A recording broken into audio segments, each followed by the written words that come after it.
السلام علیکم ورحمۃ اللہ وبرکاتہ۔ آپ سب سننے اور دیکھنے والوں کے لیے میری اللہ تعالیٰ سے دعا ہے کہ اللہ تعالیٰ آپ سب کو صحت تندرستی والی، ایمان والی اور اسلام والی لمبی زندگی عطا فرمائے۔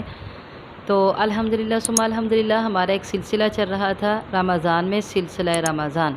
تو اس میں الحمدللہ ہم دعائیں پڑھتے ہیں اور قرآنی دعائیں جو ہے ہم اس کو تلاش کر کے تو اس کو مختلف موقعوں کی دعاؤں کو یاد کرتے ہیں۔ اللہ تعالیٰ ہمیں اس کو پڑھنے کی توفیق دے ہر موقع پر جب بھی ہمیں ضرورت ہو۔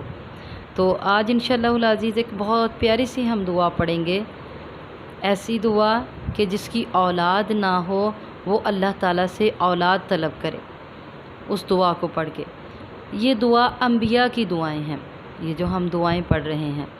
تو یہ دعا بھی حضرت ابراہیم علیہ السلام کی دعا ہے جو انہوں نے اللہ تعالیٰ سے کی، اور پھر اس کے بدلے میں جب انہوں نے اللہ تعالیٰ سے اولاد مانگی یہ دعا پڑھ کے، تو اس کے بدلے میں اللہ تعالیٰ نے ان کو ایسی نیک اور صالح اولاد دی کہ اللہ تعالیٰ قرآن پاک میں ارشاد فرماتے ہیں فَبَشَّرْنَاهُ بِغُلَامٍ حَلِيمٍ، کہ ہم نے اس کو تحمل والے بردبار بیٹے کی خوشخبری دی، بشارت دی۔ اور وہ بیٹا ایسا تھا کہ ساتھ ہی اللہ تعالیٰ نے ذکر فرمایا جب وہ بھاگنے دوڑنے کی عمر کو ہوا تو باپ نے اسے کہا کہ اے میرے بیٹے، میں خواب میں دیکھتا ہوں کہ میں نے تمہیں ذبح کیا ہے۔ اور سبحان اللہ، اللہ تعالیٰ نے اس قدر نیک بیٹا دیا اس دعا کی برکت سے کہ وہ بیٹے نے فوراً باپ کو یہ جواب دیا۔ باپ پوچھ رہے ہیں تمہارا کیا خیال ہے؟ اور بیٹے نے یہ جواب دیا کہ ابو، جیسا آپ نے دیکھا ہے ویسا آپ کریں، جیسا آپ کو اللہ کی طرف سے حکم ہے۔ یہ خواب میں جو ظاہر دیکھا ہے آپ نے وہ آپ کو اللہ کی طرف سے حکم ہوا ہے، تو آپ کو جیسا اللہ تعالیٰ نے حکم کیا آپ وہ کریں، آپ انشاءاللہ العزیز مجھے صبر کرنے والوں میں سے پائیں گے۔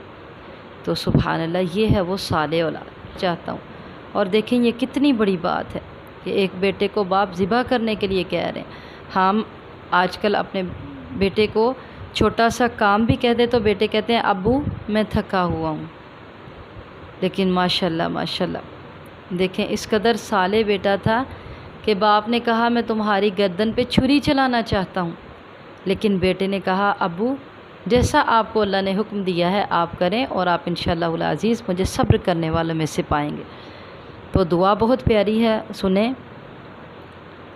ربی ہب لی، اے میرے رب عطا کیجئے مجھے من الصالحین، نیک اولادوں نیکوں میں سے۔ ربی ہب لی من الصالحین، اے میرے رب مجھے نیک اولاد عطا کیجئے، یعنی نیکوں میں سے اولاد عطا کیجئے۔ اس کے ساتھ ہی ایک دوسری دعا ہے بہت پیاری، وہ بھی میں آپ لوگوں کے ساتھ شیئر کرنا چاہوں گی۔ سورہ مریم میں ہے اور آیت نمبر 5 ہے۔ زکریا علیہ السلام جو ہیں ان کی عمر بہت زیادہ ہو چکی تھی، اولاد نہیں تھی، اور انہوں نے کھڑے ہو کے اللہ سے دعا کی ربی ہب لی من لدنک ولیہ، کہنے لگے پہلے، یعنی اس دعا سے پہلے کی آیات ہیں سورہ مریم میں ہے کہ میری بڑھاپا مجھ پر اتنا آ گیا، بڑھاپے نے جوش مارا ہے اور میری ہڈیاں بھی کمزور ہو چکی ہیں۔ تو اللہ اب دعا کیا کرنے لگے، ربی ہب لی من لدنک ولیہ، کہ اے میرے رب ربی ہب لی عطا کر دے مجھ کو من لدنک ولیہ، اپنے پاس سے ایک وارث۔ تو بیٹے کے لیے اس دعا کو لازمی مانگے۔ جن کے پاس بیٹیاں ہیں وہ بھی اللہ کی بہت بڑی نعمت بھی ہیں، رحمت بھی ہیں، تو ان کی قدر کریں اور اللہ تعالیٰ سے مزید بیٹے کو طلب کریں، تو اس دعا کو لازمی پڑھیں۔ جس طرح زکریا علیہ السلام نے اللہ تعالیٰ سے دعا کی تو اللہ تعالیٰ نے ان کو یحییٰ دیے، اللہ تعالیٰ نے ان کو یحییٰ علیہ السلام دیے، ان کی خوشخبری دی۔ اور یحییٰ علیہ السلام کے بارے میں ارشاد فرمایا وَسَيِّدًا وَحَسُورًا، کہ بہت نیک بھی ہوگا، سردار بھی ہوگا، اور اپنی خواہشات پر قابو پانے والا بھی ہوگا۔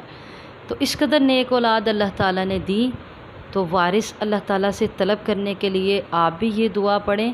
تو ان دعاؤں کو لازمی پکڑا کریں، لازم پکڑ لیں ان دعاؤں کو، کیونکہ انبیاء نے ان الفاظ کے ساتھ اپنے رب کو جب پکارا تو اللہ تعالیٰ نے ان کی پکار کو قبول کیا۔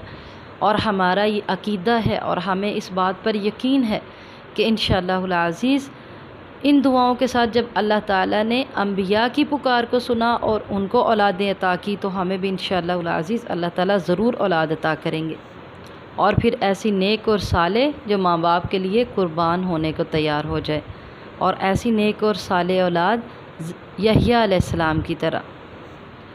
تو اللہ تعالیٰ سے دعا ہے کہ اللہ تعالیٰ سب بے اولادوں کو نیک اور صالح اولاد دے، خوبصورت پیاری صالح بیٹیاں اور خوبصورت پیارے صالح بیٹے